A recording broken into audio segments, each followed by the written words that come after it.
Okay students, ఇప్పుడు last technique అన్నమాట lower zone letters. Lower zone letters అంటే F, G, J, P, Q, why,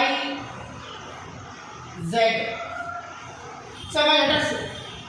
cursive రైటింగ్లో small F అనేది ప్రత్యేకంగా ఉండాలి. అప్పర్ లైన్లో ఉండాలి, లోవర్ లైన్లో కూడా ఉండాలి. సో నేను లోవర్ లైన్లో కూడా రాస్తాను అనమాట.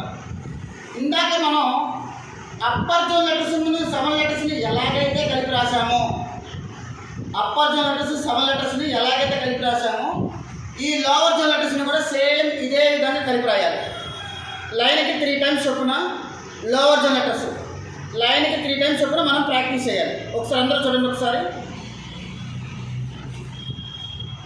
ఎఫ్ లెఫ్ట్గా చూడండి. ఒకసారి ప్రతి అక్షరము కూడా క్రాస్ అవ్వాలి. ప్రతి అక్షరము కూడా క్రాస్ అవ్వాలి. F, G, J, P, Q, Y, Z.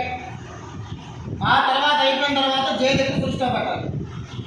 ఇప్పుడు చూడండి ఒకసారి లైన్స్లో రాసేటప్పుడు F slant cross, F, G, J, P, Q, Y, Z. అయిన తర్వాత హ్యాండ్ లిఫ్ట్ చేయాలి. పదానికి మధ్యలో ఎవరు హ్యాండ్ లిఫ్ట్ చేయకూడదు. పదం అయిపోయిన తర్వాత హ్యాండ్ లిఫ్ట్ చేసి ఐకి కానీ జేకి కానీ డాట్ చేసిన తర్వాత ఒకవేళ టీ అని ఎట్టుంటే కనుక టీకి కూడా అప్పుడే గత కొట్టాలి. మధ్యలో పొరపాటుగా ఎవరు కూడా హ్యాండ్ లిఫ్ట్ చేయకూడదు. హ్యాండ్ లిఫ్ట్ చేయలాగైతే కన్సిడరింగ్ రాయకూడదు. మనం పదం అంతా అయిపోయిన తర్వాత హ్యాండ్ లిఫ్ట్ చేయాలి.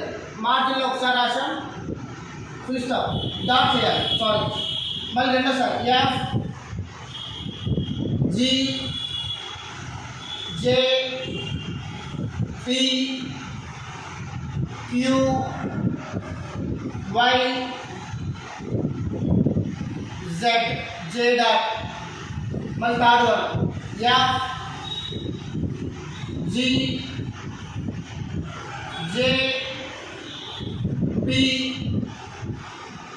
Queue, Y, Z, J dot. ఓకేనా?